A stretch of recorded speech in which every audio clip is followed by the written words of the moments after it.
All right, let's do this. Good afternoon, everybody. Welcome into the Sunday Smash. My man Ira is still up in Boston, and here I am in Tallahassee holding it down. When do you catch a flight, big guy? I'm not coming back, Jeff. I got a big announcement to make. I've decided I like Boston. You like Boston. You understand where I'm coming from. I do. I'm just going to go ahead and stay. Gene won't mind. Now, flying back this afternoon. My sister lives up here. I'm in her husband's palatial estate here up in Belmont, Massachusetts. So hanging out here. I got a later flight back to Tallahassee, so I'll get back late this evening, a little later than I hoped, but I also didn't want to go at 6 a.m. So this worked out pretty good. Yeah, well, we appreciate everybody joining us, and I know it's not its normal time. We had some conflicting reasons. One, Ira's flying back. I've got an engagement this evening, so there was no way to do the Sunday Smash tonight. So we wanted to do it in some capacity, and it's especially true when you think about how significant that win is. Let's get right to that, Ira. I was really proud of the team. I continue to be. I think there's no longer any question surrounding really the coaching staff and where this thing is headed. I think we know. Listen, they've got a ways to go. There are a lot of things that are wrong with the team or that are lacking from a personnel standpoint, or some things that they can even clean up from a coaching standpoint. But on the whole, I think we see this as upwardly mobile for the first time in years. And I think we can project good things moving forward, not without hiccups, not without losses, not without some things that, the growing pains that we watch. But I think we can clearly see now the ship is headed in the right direction. Yeah, man. And that's the thing. Like especially when you have a new coaching staff, they've only been here 2 years. Certainly for the first year and a half of it, you're going to question everything. And whenever a decision goes wrong, you're going to assume, okay, this guy can't coach or this staff can't get it done, because you just don't have any track record with them beyond what they did at the previous school. And it was pretty similar early in Jimbo Fisher's tenure. Yeah. Not to the same level. They didn't lose many games back then. But when he made crazy decisions, like in that Virginia game or the North Carolina game or going to NC State or Florida in 2012, some of those games you start to think, man, these guys just don't have it, or this staff won't get it done. But coaches get better just like players get better. Coaches make smarter decisions. They get more comfortable with their personnel. They know what guys can do and handle. And when you think about last year being a COVID year, I really think they came into this year still kind of blind, still trying out different personnel. But since midway through the season, after that 0-4 start, you make some changes in the secondary. Not a lot, just a couple of changes in the secondary. You get some continuity and health on the offensive line. You settle in on Jordan Travis. You move past the McKenzie Milton experiment. And suddenly this team really has come together, and now they're playing good football. And like you said, you may not agree with every single decision, but what coaching staff does. No. There are, I think Corey mentioned it last week on Wake Up Warchant. One of the Patriots Super Bowl where they, try to get a goal line stand and it ends up working out in their benefit. I mean, there are no coach is perfect, just like none of us are perfect. So there's going to be things you don't love, but for the most part, man, you have to love the way they compete. You have to love the game plan they've come up with to put their guys in the best position to succeed. And, we're seeing it now. They've won 5 of their last 7 games. They've won 5 of their last 6 with Jordan Travis at quarterback. And the one game they lost was at Clemson in a game they led with 3 minutes to go. So it's really remarkable. Yeah, they've come a long way. And I think one of the things that if you can convince people that what you're trying to get them to do is worthwhile, but it takes sacrifice, takes a commitment level that at times seems, probably a bit more arduous than you would like. But if you convince them not to take shortcuts and to follow this path for each other, and you got to get them to buy into it. Maybe you're selling a concept, maybe you're selling a leadership, maybe you're selling a methodology. But if they buy into it and then own it, and they do it for each other, then you see that play out even in the midst of setbacks. And I think this team has shown during this stretch, and thank you very much, Jeremy. We appreciate your contribution. Thanks, Jeremy. Yeah, I think during this stretch, when you watch this team play, like go back to 28-14 against NC State, like they're never not competing. They're always fighting. They're always hitting. They're always playing the next play. They always get off the mat.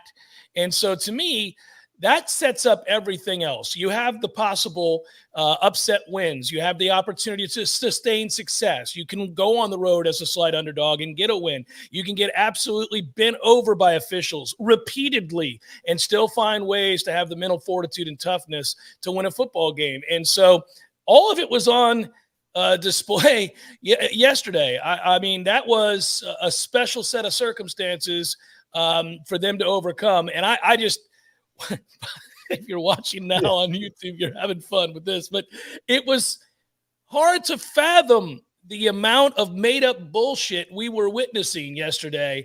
And yet they overcame all of that and still came up big when they had to and got to stop. They got to stop. And they continued to be physical and play throughout. You know, by the way, Ira, I know you probably thought the same thing when you saw it, because they were getting a lot of ticky-tack foul calls and non-existent penalties called, made up stuff, as I mentioned. Garrett Thomas didn't wrap up on the sack that he has Jerkovich in because he's afraid he's going to tackle him and they're going to throw a flag. He literally lets go of him. It's crazy. That's what officiating can do. It can make you not want to play, make you decide that you're not going to tackle something. We're playing the game of football, and these officials are trying to make it so that you can't tackle somebody. It's remarkable. Now, I will say this. They have got to this offseason. Eric, thanks for the contribution, baby. I see the 26. That's nice. They have got to this offseason. I'm talking about the NCAA. They have got to go back and change the targeting rule. First of all, what they call targeting, I don't agree with, ever. Hardly ever.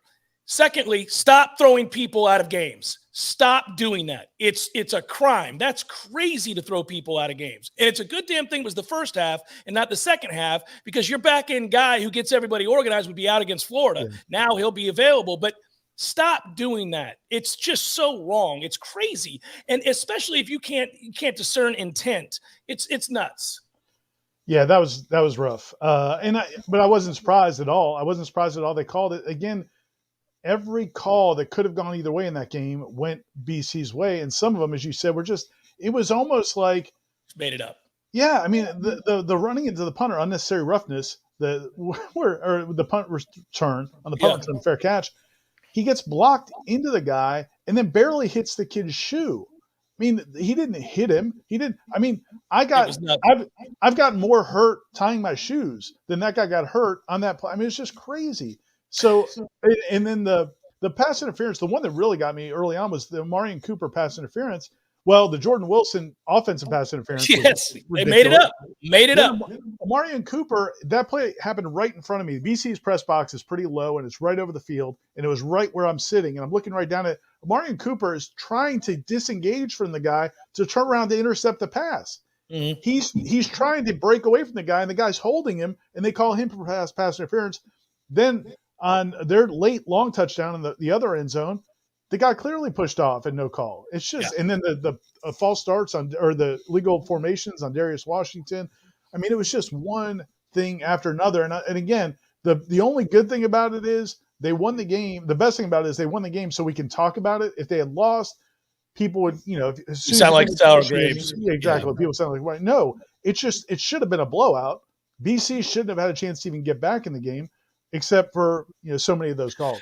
Yeah, and it's a weird thing. You can do both, right? You can credit BC, so they made some good halftime adjustments, and I thought they played a much better game in the second half. But it's also true that they were aided greatly by the officials. So I think we can say both is true. They did play a better game in the second half, but that's because the first half was they did not want to be there. Florida State, they got dominated too. They got physically dominated. BC's got a very good and a very experienced offensive line, and they got their ass whipped by Florida State's defensive front. I mean, just whipped. That's what I'm saying. The adjustments made there to help and chip and do the things that they did there to give themselves a fighting chance is all I'm saying. They got thoroughly. They had 90 yards. I mean, they did nothing. They did zero.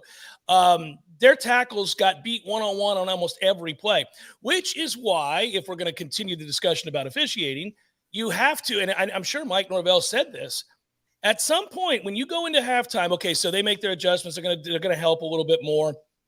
They're going to try to commit to the running game. They're going to do all those things, right, so they can keep Phil from getting killed in this game. But you mean to tell me that there wasn't a single hold At no point in the second half, 100%. these guys are unblockable an entire half, and all of a sudden they can't. So nobody's holding? Come on, man. I mean, I'm watching that. I watched every play of that game. Stone sober, watched it play by play, wanted to make sure I took it all in. And I counted at least 7 times that you could have lesser times people have been flagged for holding than these 7 where it's pretty gross. Also, I'm here to tell you, when you watch the replay of the Cooper penalty, it's not hands to the face. Right. You've got some problems with this officiating crew deciding to throw flags on what they think they see, not what they see, or what they think's about to happen, not what happened. Or what they think they can justify. Right, I mean, right. Again, man, I don't know what the motivation was. Maybe it's just playing to the home crowd. Maybe it's just we don't like the way Florida State's playing. Maybe Florida State's guys are mouthy and we don't know that. I don't know what it is, but it was ridiculous. And, again, the only good thing is Florida State still came out with a win. But it does go to illustrate, and I think you were kind of getting to this earlier, that, again, it's another sign that this team not being rattled by that, not getting down by that. I mean, how many times have we seen Florida State in the past succumb to that kind of thing mentally? And you didn't see that. Other than some guys backing off in some situations, you never saw any kind of defeated attitude. And that's how they won the game. Yeah, and they really hung in there in that second half. When it all starts rolling bad, you're thinking, are we going to get that stop? And the bottom line is, they do get the stop. They get pressure. On that last play, they get pressure as well. And you get the interception. I was very pleased. Again, they have room to grow, which is what's exciting. As they get better players in here, they'll be able to execute more of what they want to do on offense. It'll be a little bit more varied. But even within the realm of what they can do, they've gotten really smart in the way that they create the extra hole, the extra gap. They're very, very imaginative. How about the script to start this game? Yeah, that's as good a script as we see. It goes back to last year. That's exactly what I thought. In the first drive, I was like, all right, here we go. This is 2020 again. Yeah, that script was something yesterday with all the motion. They were scheming guys wide open, Ira, wide open. It's crazy. You're not supposed to get one on none. You're not supposed to get they schemed up one on none several times. And they were getting those as the game went on. It's funny, I was sitting next to the scouts that were there. There were 5 or 6 NFL scouts there, and I was sitting next to one from the Giants, and we were talking a good bit. He actually used to coach. He's coached in Notre Dame. He's coached college football before. And as the game went on, he was like getting excited for Florida State. Just the fact that towards the end, he's like, man, college football needs Florida State to be good again. And he's like, I coached against Florida State. I've been in administrator schools against Florida State. But, college football needs Florida State to be good again. And that game, again, to me, as much as anything, the Miami game was huge. But that game, going on the road in a game where you just beat your rival, you're coming back a week later, you have to go on the road, it's late in the season, their style kind of meshes with your style, so it's going to be kind of strength versus strength. Both teams want to stop the run. Both teams want to run the ball. And to go on the road and win that game, and really, like I said, the only reason I harp on the officiating is because it could have been a lopsided win. It could have been a no-doubter, which, again, speaks to how far this team has come. And, again, and I read about my 3-2-1 that would be posted shortly after this. People can read it at warchant.com. I focused at the beginning a lot on Jordan Travis. His last 6 games are fantastic. Yeah. I mean, he's playing fantastic football. The last 6 games he started, as I said, they're 5-1. He's had 15 touchdowns rushing and passing and 1 interception. And the 1 interception was the pass against Syracuse, where if Cam McDonald blocks the guy, it's a completion for a gain. It's not a – so, I mean, it's – again, nobody's trying to tell you that, he's the next Vince Young or whatever, but he is becoming a very good college quarterback, and he's still got a lot of time to get even better. It's pretty cool. And we want to thank everybody who's been chipping in here. R. Wilmer, we see you. And I'll get to that question in just a second. I want to piggyback off Ira's point. Good for Jordan. He's worked hard. And this is the kind of kid we thought we were going to get to start the year in terms of a passer. He's becoming a better passer. But also, and this is not to take away from Jordan because he's doing a great job, and it's exciting to watch his growth. But the coaching staff figures out what he is. They have completely figured out what he is, and they put him in great positions. All those rollouts, all the when they get him to the side where he's throwing, You notice how many times he's throwing to a wide open guy standing there. It's unbelievable what they're scheming up right now. And it's also because of his legs, obviously. And teams have to respect that. Now, that's a skill set that Jordan has that very few people have to that degree. So as long as Florida State plays from in front or plays with the lead, then you have the opportunity really where defenses have to respect Jordan Travis and his ability to run, which means you're going to scheme open some receivers as well off of that. They've really kind of upped the ante on what they're capable of from a play calling standpoint. I love the combination of Dillingham and obviously Mike understanding what Jordan can and can't do, understanding what his strengths are and what he's getting better at, understanding what they don't have at wide receiver, but what they can do is really that's where you've seen the most growth of this offense, and it's been fun. And there are more plays there. If I dare say, if Jordan had some special receivers, we'd be seeing some much bigger plays. Right now, you're just getting what you can out of these guys who are kind of an average bunch. Well, I mean, that's the thing. Again, if you look ahead to 2022, when this offensive line's a year older, Darius Washington, Robert Scott, and Maurice Smith are all still redshirt freshmen because of COVID. They're going to be a year older and stronger. You're going to have Dylan Gibbons back, who'll be a fifth, maybe 6-year senior, whatever he is. I think fifth-year senior. You'll bring in somebody else to play guard. The receiving core, Malik McClain, that was a big catch for him, man, because that was very similar to the play at the beginning of the season where they threw up to him and he didn't come down with it. And he really wasn't making those plays in practice. But in that situation, they had a free play. And again, just talking about Jordan Travis's his pocket presence and awareness, he knew they had a free play on that play. He saw the 12th defender. He knew he had a free play. Let Malik McClain go up and make a play, and the kid did it, and they get the touchdown. That part to me about Jordan Travis is really cool. And you're right. Yeah, the coaching staff's helping him. They've developed him. No question, all of that is true. But he also is settling in as a quarterback. He's moving around in the pocket. He's buying time for his receivers. He's putting it where they need it.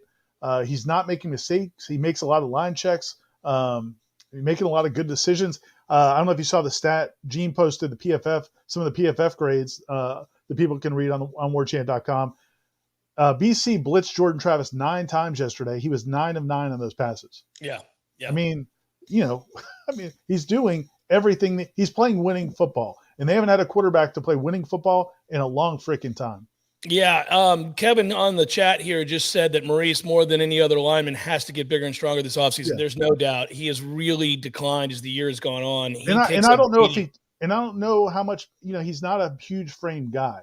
So right. I don't know that he's going to become Rodney Hudson.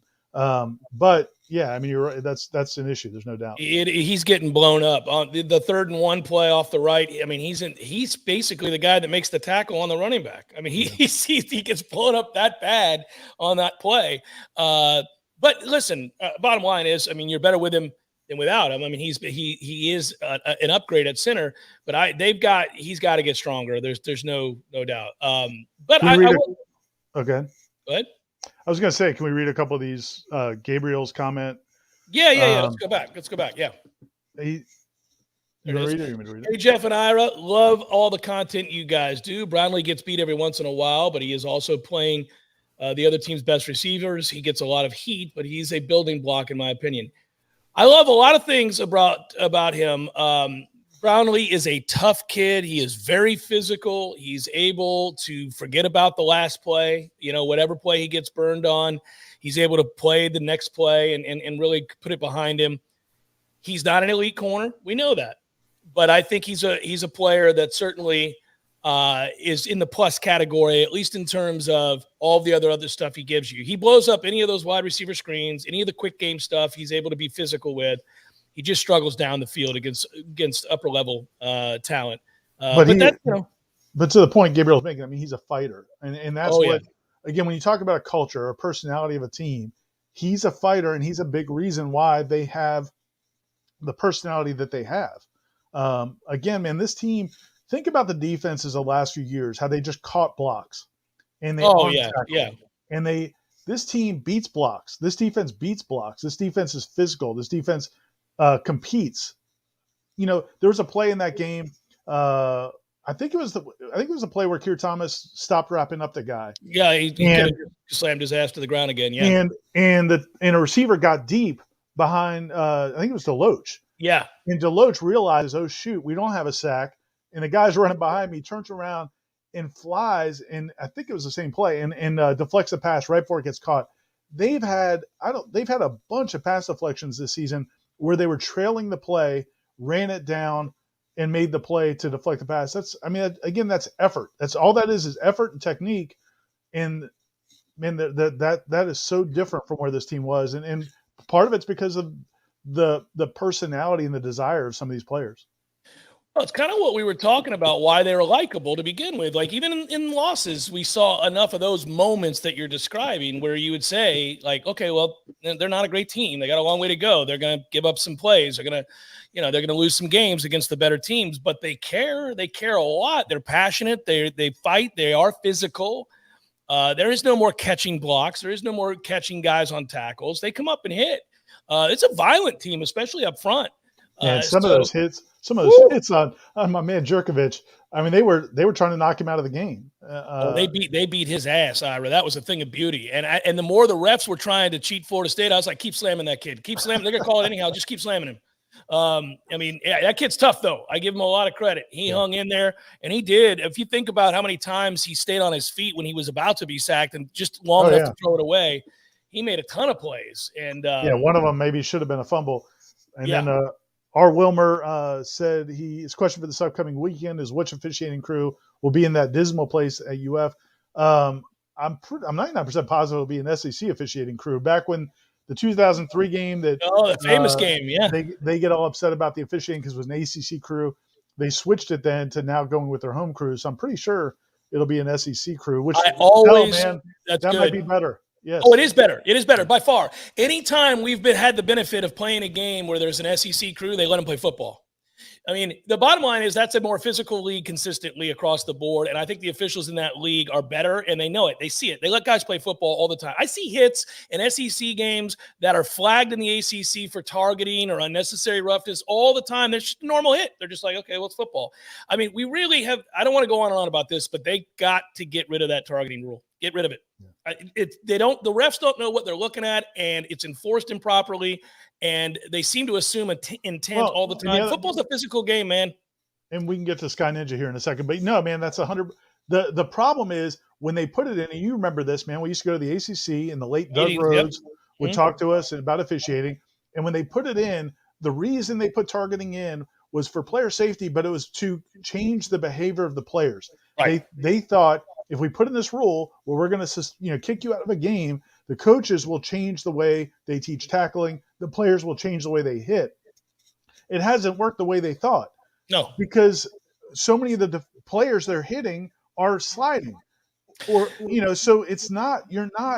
There's nowhere for them to go. There's no way. There was nothing for Jamie Robinson to do in that situation other than like turn into the Matrix and go to a different dimension. I mean, when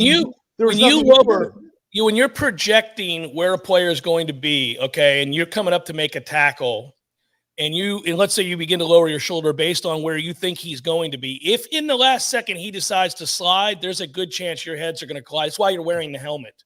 It's why you're wearing a helmet, to protect everybody. That's the whole point. Our bodies are going the opposite directions. We can't just keep our head it's immobilized to where it's not going to have. Well, and also quarterbacks get away with murder. I mean, they use it to their advantage on the sidelines all the time and by calls. They don't step out, and they'll steal the extra 3 yards. So if you don't hit them, they did. Remember Jordan Travis against Syracuse? Jordan did it. Yeah. Basically, Syracuse got screwed because of that rule. That kid was so scared to hit him because he thought he'd get flagged, and Jordan's such a good athlete that he just stopped on a dime and went, "Oh, you're not going to hit me? I'll run another 20 yards." Well, that screwed Syracuse, but that's all born out of this ridiculous way of officiating games. And if you're a defender, you don't have a chance. That's a huge quarterback, by the way. If he wanted to, he could have lowered his shoulder and probably ran Robinson over. And Robinson knew that. He knew that. I mean, if I'm coming up to hit you and you're 240 pounds and I'm a $190, I'm going to go low. I'm not wearing that beating. So, that whole situation, that's a bad deal. Seth writes, Robinson being good for the entire UF game is huge, not as flashy, but he's the back-end version of Jermaine and Kier. UF's defense actually tried last night, so this game's going to be a dogfight. I agree. Seth, I watched that game too. because I really thought Florida, if they lost the game, it would be because they gave up a ton of points. Their defense didn't bother to show up last week. Missouri can score. They just can't stop anybody. And yet the two teams decided to play to a different MO. They both stopped each other most of the day. Really kind of crazy to watch how that game played out. It was competitive. Both sides cared deeply. Yeah. Neither really could move the ball effectively for prolonged periods of time. So I don't know what to think other than I do think Florida's going to show up. I didn't maybe a week or two ago, but they showed up last night in that game and they lost. And I hope it devastated them. And I hope they decide to mail it in, but I don't think they will. And I think we're going to have a dogfight in that game. Yeah, I agree with you, but I also think Florida State's going to play really well. Yes, I do. And that's one more thing I read about in my 3-2-1.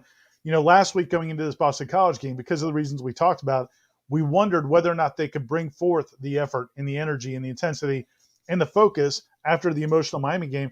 And, man, they did it. And 100%. That first half was as good a football as they played all year. To the point, Sky Ninja FSU brings up, and thanks to you and Seth and everybody else that's tipped us. Oh, but, absolutely.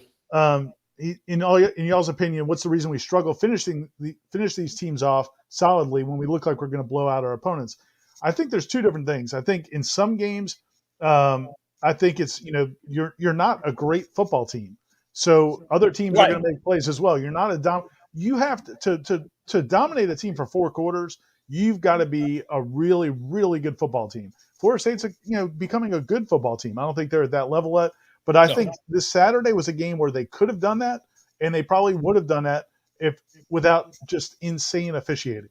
And again, just be happy it didn't cost you one, because I think Florida State was going to knock BC when they went down and scored 26-3 to start the second half. Oh man, if they just get one more stop, that game is over. And the refs were not going to let that happen. Yeah, we're not going to let that happen. There was a lot of stuff there, man. That was something to behold.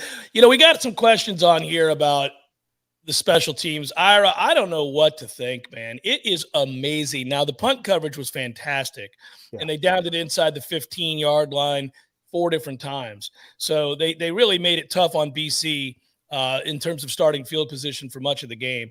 And so that part of it deserves praise.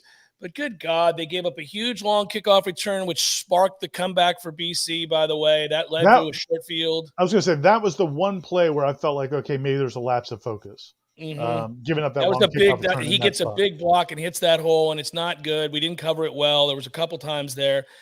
It is maddening. It is maddening, and it doesn't, it just really doesn't make any sense to me because we know how hard they work at it.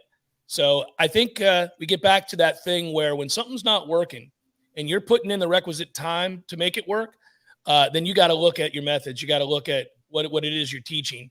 And that's what self-scouting is. There's always an aspect of your team that's not where you want it to be. It's got to get fixed. It can't continue. It's already continued too long. But I do think this happens, right? You think about, I don't know, this is kind of a simple way of viewing it, but there are people who decide they're going to get in shape and they want to lose weight and they're working out really hard, but they're not losing weight. They're changing their body composition, but they're not losing any weight. Well, you got to change your diet too.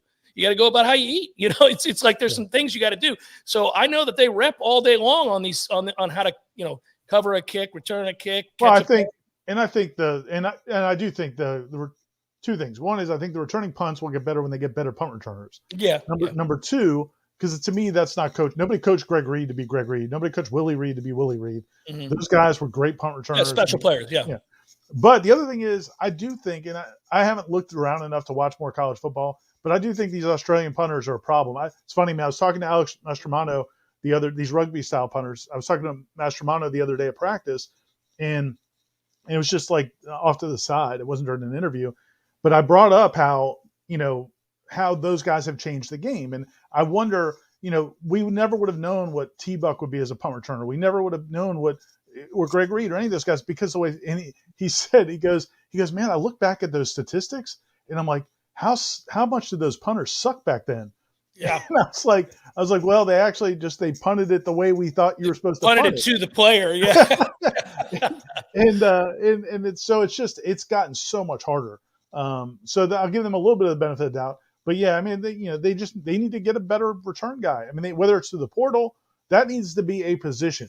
Like they don't need to just sign all position players and then figure out who can be a return guy. They need to go sign a return guy. because it would change so much about their team this year. To me, that's the bigger problem. Kick returns haven't been a problem all year.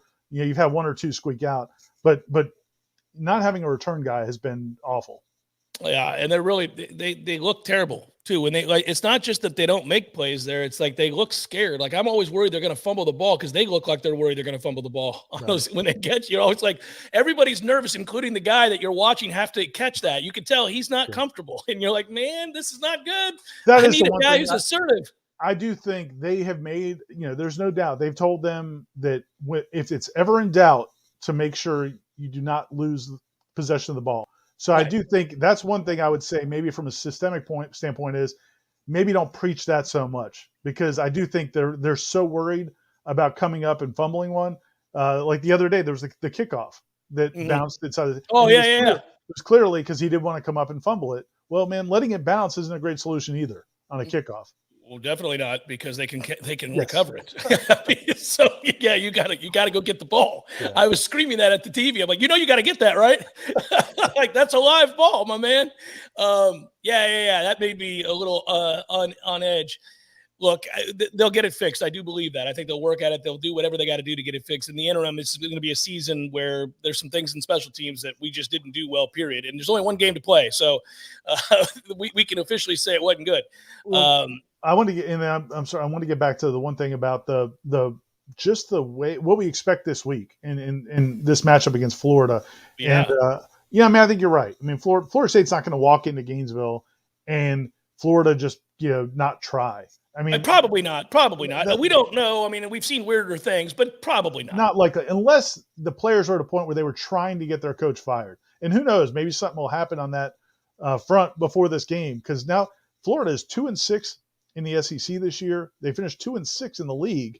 They've lost 5 of their last 7 games. Florida State has won 5 of their last 7 games. But all that being said, they're going in opposite directions, my brother. But all that being said, you've already seen the line, and a lot of people watching this have already seen the line. Florida's favored by 10 points. Vegas, I don't know what Vegas is doing there. That is not that's not what you do. But that's got to speak to strictly power ratings. That is not taking into account the trajectory of either of those teams, I don't think, or the fact that it's the last game of the season. One team is trying to get to a bowl game. I don't know that Florida really even wants to play in a bowl game. I think they're going to want to beat Florida State because it's Florida State, but I don't know that they're dying to go to a bowl game with everything they've been through. So, it may be that Florida's that much better. I mean, we came into the season thinking that was going to be a blowout. Even, 6 weeks ago, we thought that game was going to be a blowout. They played Alabama down to the wire. I mean, we're thinking Florida State's not going to have a chance in that game. So now that Florida State's playing so much better, they do have a chance. But the disparity in overall talent and depth, Florida still got the edge. That doesn't mean you can't win. You beat Miami, and Miami had an edge in that area. But this will be on the road. So it's going to be a tough – even if they play well, it's not a guaranteed win for sure. I would – I'm leaning towards an under here. I need to go shop around on those totals, but I could really see this game being a defensive-minded game. I think we're going to have a hard time blocking Florida if they care to be there, if they care to play. And I'm not real sure that Florida's going to block us. So this could be interesting. I mean, both quarterbacks could be under a lot of duress. Somebody asked, Tom Horton asked if it's Florida plus 10. No, man, it's Florida minus 10. Yeah, it's crazy. It is crazy. I saw that Florida minus 10 was the number, and I immediately bet Florida State, by the way. If you're Mike Norvell, I know we don't care about the odds and we don't care what anybody else says, but you can I'll tell you this. When they beat North Carolina as an 18-point underdog, several players tweeted right after the game about being an 18-point underdog. So they'll know this. I mean, this is a good thing for FSU, I think. Yeah, I do too. I like it. I can't. It's blatant disrespect. And play the card if you need to, I guess. Right. I mean, bottom line is once the football's kicked off, none of that stuff matters. But yeah, during the week, if you want to dangle that out there and be like, look at the blatant disrespect these people have for you. It's watch that line go the other way though quickly, because people like me saw that and jumped on Florida State with the quickness. That was like just pound it over and over and over again at plus 10. I said last week before we played Boston College, sprinkle some money, pizza money on the money line. Just take Florida State straight up. They're the better team right now. you do have to look for trends. You do have to look at which direction the two teams are going. I will say this.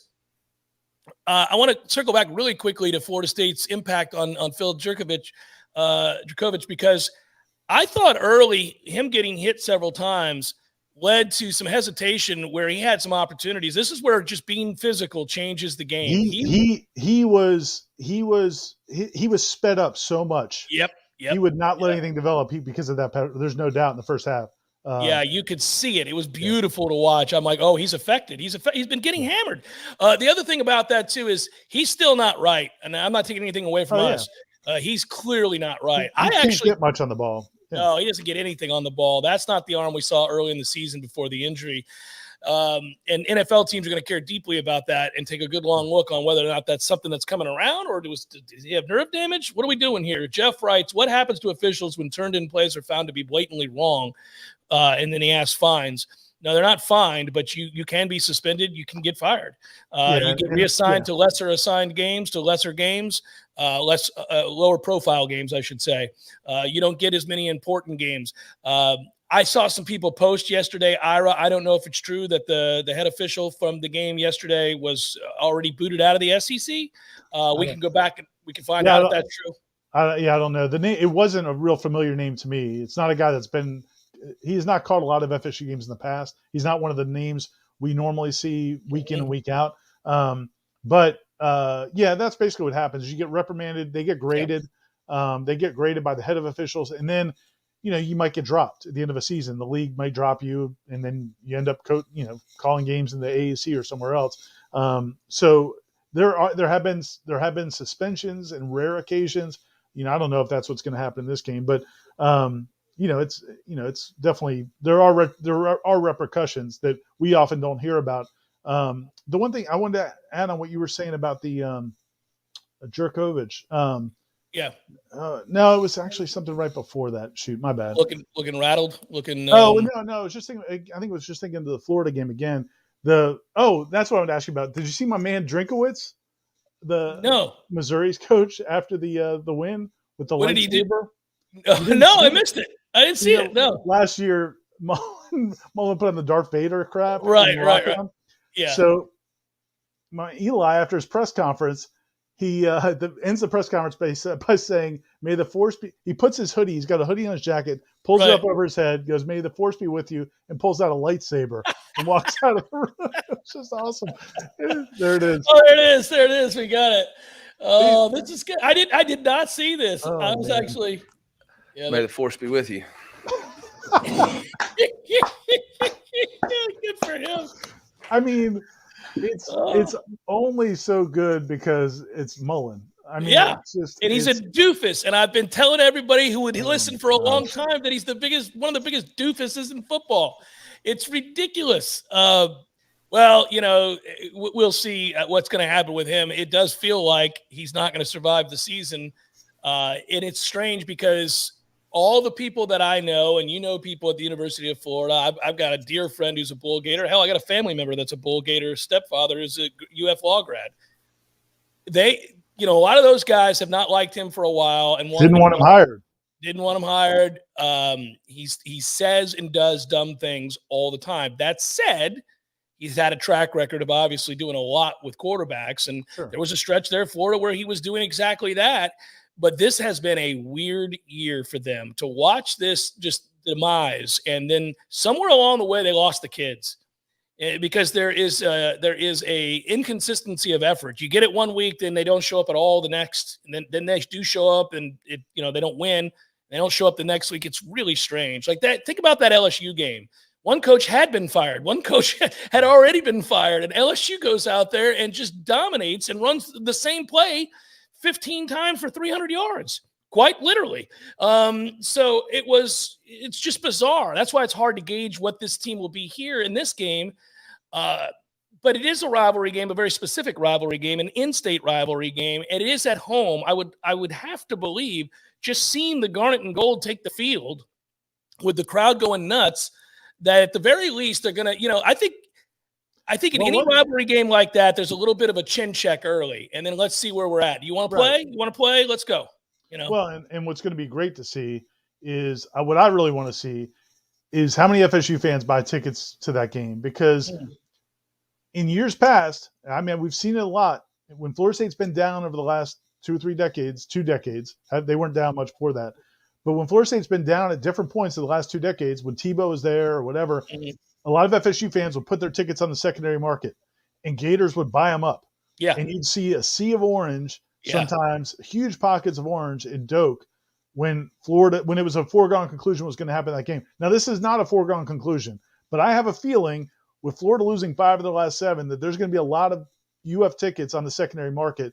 I'm curious to see if the FSU fans in Tampa and in Orlando and Jacksonville, who always talk about how Florida State, Florida fans have the easy day trip into Gainesville. Correct. How many of them buy up those tickets? It would be cool if Florida State turned that on Florida and you had, 20,000 FSU fans at that game. I remember going down. You were at the game. I remember going down, and it's a little bit different set of circumstances. But when 2013, when Jameis went down there, I mean, those people knew the ass beating was about to happen. Yeah. And it was a glorious thing to look around the stands there, all the garnet, that you could see throughout that stadium. It was funny because the Florida fans were normally, all fans in the state of Florida, when emboldened, are this way.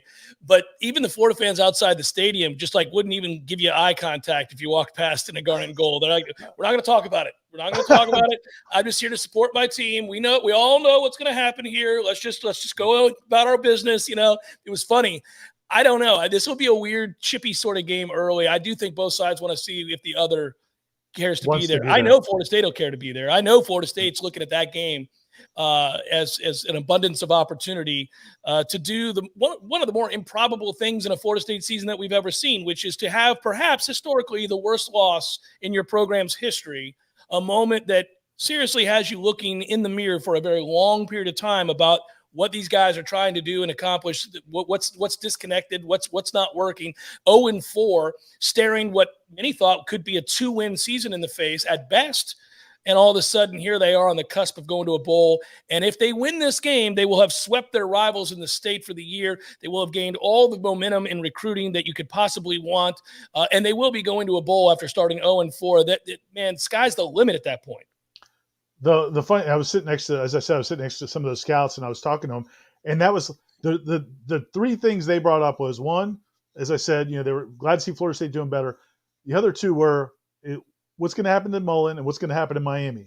And I asked one guy asked about Mullen, and I said, man, the problem is I don't know where he can go in college football, and I don't know if are they going to be thrilled about paying him a ton of money to go away? And and I said, I guess, the one solution would be the NFL. And the one guy was like, well, we don't want him. There's no, he tried to go to the NFL last year. Nobody wants him. Yeah, he did. He dangled his name out there. Precedes itself.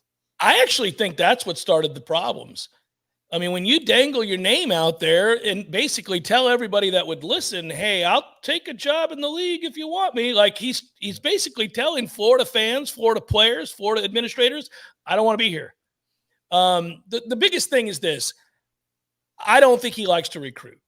That's the bottom line. I just don't think he likes to recruit. And if you cannot be an elite college football coach if you don't attack recruiting with passion, you have to love it. You have to view it as another part of the competition. You certainly have to view it as an important part of the job.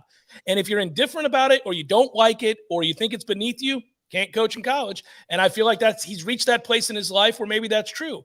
I can't say as I blame him, but I'm not in that profession. I don't have to go recruit. What do you think about Adam Fuller getting to break the rock after the game? I thought it was great, man. Yeah. I think that defense is coming off a long way. He looked like a guy that could potentially be fired after the Jacksonville State game. It almost felt to some degree like it was inevitable.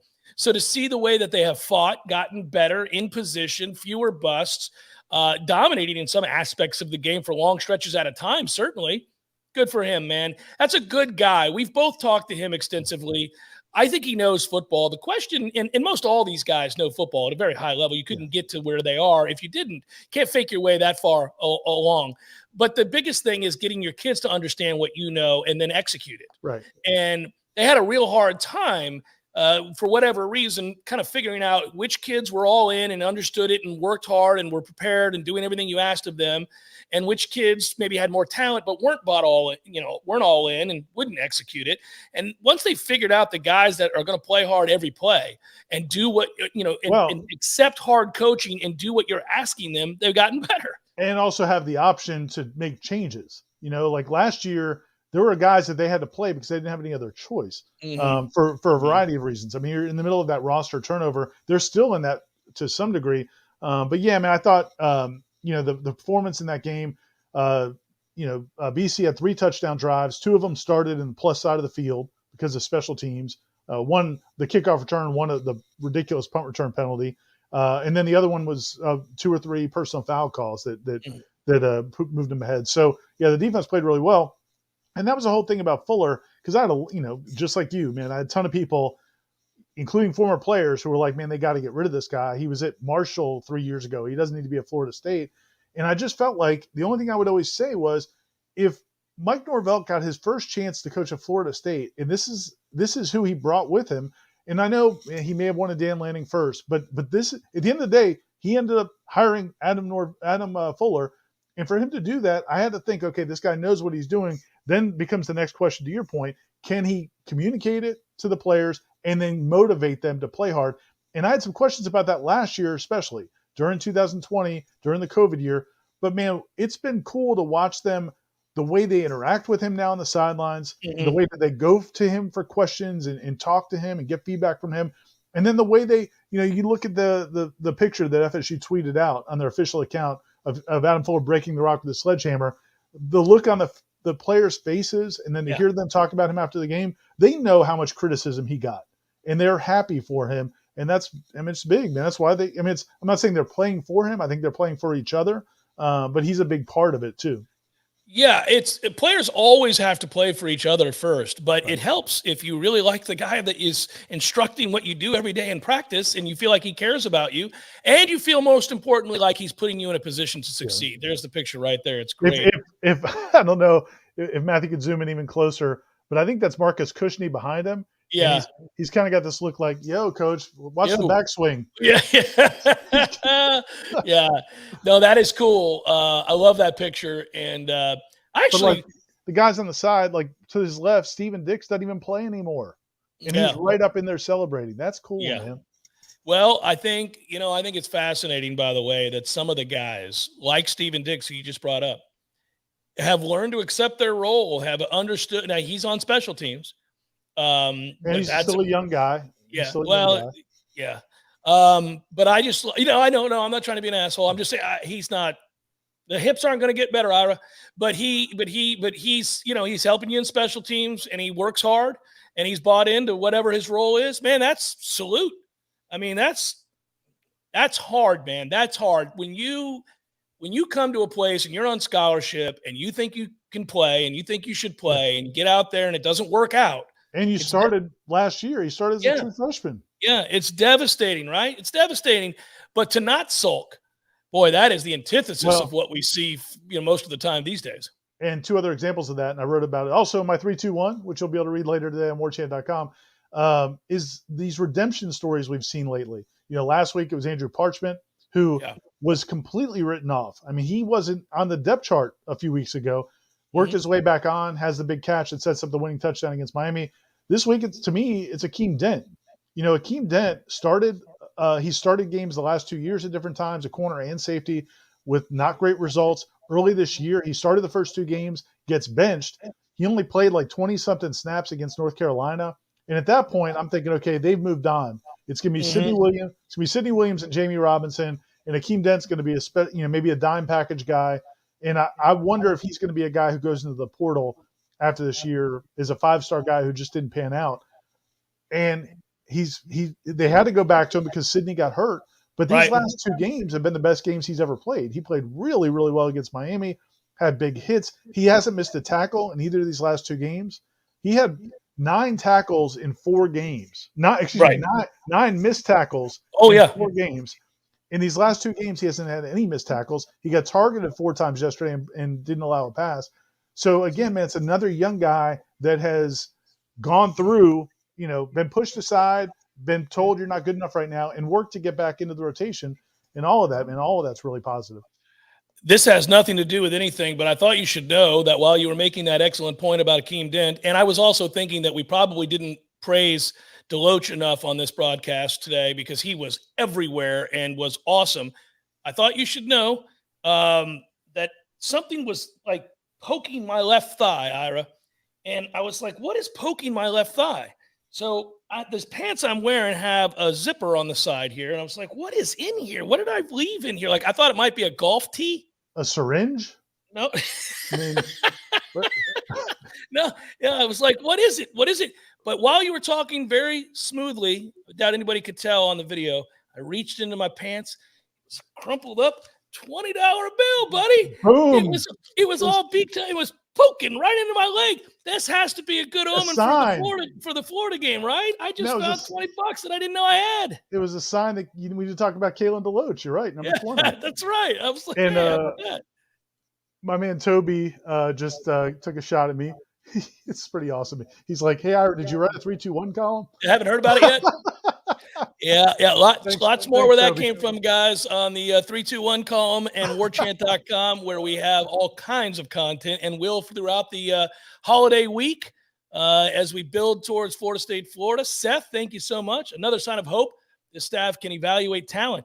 Everyone harps on how much our team's success is based on transfers this year, but to me, that shows they know players need recruit wins now. Yeah, and I'm really excited about this class, and I think they're going to sign. And you can continue to read Michael's stuff on that on warchant.com, but it's looking better and better and better, just on the surface anyhow. And I'll hold my breath when that day comes. But I think they're going to sign this class, get the bulk of the class that they wanted, and then from there. Obviously you got to get some transfer portal kids in here because you are losing a ton on that defensive line if everybody goes like I think they will. On Kalen DeLoach, to your $20 bills point, man, he is really playing better. I mean, he's playing great. He is seeing stuff before it happens. He's beating blocks. He's diagnosing plays. You can tell he's obviously putting a lot of time in the film room. The safety was awesome. Of course, they didn't call it a safety on the field. Well, they didn't get it right. Of course, they didn't get it right, buddy. Even though the ball never got close to the goal line, we're gonna rule them down at the 1 yard line. Well, I can forgive that one compared to some others, but because it happened so bang. That is great diagnosis, great hustle. Yeah. No doubt. Appreciate you, Till Dog. Can we publicly put ACC refs on trial and all that are found guilty of incompetence go in front of a firing squad? I don't want to kill anybody. I just want to fire them. I just want them dismissed. Seems a little excessive. Yeah. Oh man, you're no doubt, Kevin. That would get $20 would give me a half gallon of. I still have the Dos Artes, but it's Sunday at noon, and I thought I'd go a little easy here. It's a little early. I also have a thing I got to do later today, so we didn't break out the Dos Artes, although I would have. Hey, did you have any guys for our prize picks this week? So by the way, I just want to recap last week. The pick I made right before we went on, I hit it. I hit my entry. Yeah. Both sides. That was a nice little score for me. But yeah, I do have a couple. I went with quarterbacks. This is the problem with me is I don't watch the NFL as much as you do, so I don't know all the personnel, but I know the quarterbacks. Right. And so I went with the quarterbacks in my little pairing today. I'm going with Tua. I'm taking Tua over the 240.5 against the Jets. Ooh, okay. I'm feeling bullish. I'm looking at Tua today. A little nervous about that. You're not so sure, but I'm going with it over 240.5. Okay. And then I'm going the other way with Aaron Rodgers. I'm going under 260.5 against the Vikings. You may not like either of these, but that's my pairing. Okay. You're all right there. That's solid. I like that you did it. I've got Kirk Cousins going over 255, but I'll tell you this. You and I one thing I'll say, if you're going to do prize picks, which is an awesome thing to do, it's easy to figure out, guys, if you haven't done it yet. We just did it right there in front of you. Ira just did it. I'm getting killed. I'm getting killed, Tom Ortner. Yeah. Why all this? You gotta look. We're at the time of year where weather is a big deal. And if you're going to go play in a place that's cold and windy with an average arm, all it takes is we'll run after the catch. We'll run after the catch. With those dynamic Dolphin receivers. But no, he's killing me because I only put $10 on it. Hey, man, look, we're not all high rollers like Big Daddy Jeff over here. Big Daddy Jay's put. some of us just like the entertainment. You know, we're not trying to. You know, we've got kids in college. We're trying to be responsible. You know, I've got some prize picks in. One of them may have been the opposite of what you did in a particular game. But hey, that's all right. Each to their own. Just do your research, everybody. And then I've got a bunch of other stuff that I'm doing this weekend on the NFL, which I never usually do. So we'll see if we can cash it in. It'll be fun. They're doing so in prize picks, as we said, thanks for sponsoring us. And they have this deposit match. So if you do put in a deposit, they'll give 100% match if you use the code Warchant. And hey, listen, guys, if you're inclined to gamble, if that's your cup of tea, if you're a sporting guy or gal, like I like to say, no joke, try the prize picks. It's really easy and it's diversified. It's really fun. It's not hard to do at all, especially if you're kind of a neophyte. Yeah. Thanks, Smoke. No unit shaming. I appreciate that. I believe in that in all phases of life. Let's just leave it there. Smoke, that is too good. No unit shaming is well done. Yes. Anyhow, it's a lot of fun. The prize picks things and it's easy to master. I mean, you may not win every time because it's gambling, but have some fun with it. Test it out, and they've been great sponsors for us. And like Ira just said, they'll match your deposit. So good stuff. Just make sure you use that Warchant code. It comes back and looks favorably upon us, and maybe they'll continue to sponsor us as we move forward with the Sunday Smash. Hey, guys, we're wrapping it up now. I want to go before kickoff at 1 o'clock, and you all do too. You're going to enjoy the football, I'm sure. Can I answer one last one real quick? Sure. Jonathan Morris asked, how much of a difference has Coach Randy Shannon made? I do think Randy Shannon's been a big help to this team. I really think it was a good addition. Again, last week we heard he really was into that win over Miami. So that was going to help us in recruiting, I think, down the line. He definitely is helping recruiting. And the one thing I was going to say on that is exactly where I was going to go. Yeah. When FSU had those youth clinics down in South Florida last summer, and I went down and covered them, Randy Shannon was like the president at all those youth clinics. All the parents of all the youth players, they didn't know who Mike Norvell was. They crowded around Randy Shannon. And all the high school coaches down there, the St. Thomas coaches came out. They went right to Randy Shannon. Him giving his blessing. I really hope he stays part of this program next year. I don't know. It was a 1-year contract. He's an analyst. If somebody offers him a job as a defensive coordinator, I don't know that he can stay here. We'll see what happens. I don't know what his goals are, but I really think he's been a big help to the staff. And you got to give him a lot of credit for accepting that role as an advisor when he's called the shots. He's been a head coach and a DC at all these different schools. So yeah, man, it's like he stays in the game, makes him some $30,000 or something like that, and then let's see if it piggybacks into something, maybe slightly more than that, not much. Yeah. But I would say this: there may be a spot on this staff for him. Right. I mean, I don't know what's going to happen, but it wouldn't be shocking if not everybody returned on the defensive side of the ball. That's all I'm saying. So we'll see. It should be fun. Hey, listen, I always enjoy this. Thanks, guys, for making time for us at noon today. And because of the prior engagements Ira and I have for this evening. But safe travels, Ira. Good job, Matthew, as always. And to each and every one of you who watched it, we appreciate it. Be well. Enjoy the football. We'll talk again next week. And don't forget to check warchant.com for all the best content. And then, of course, 3-2-1 all week long as well. 3-2-1 will be there. 3-2-1's coming. 3-2-1's coming. Tomorrow, make sure you lock it into the Jeff Cameron Show from 1 to 3 here on Warchant TV. Be good, everybody.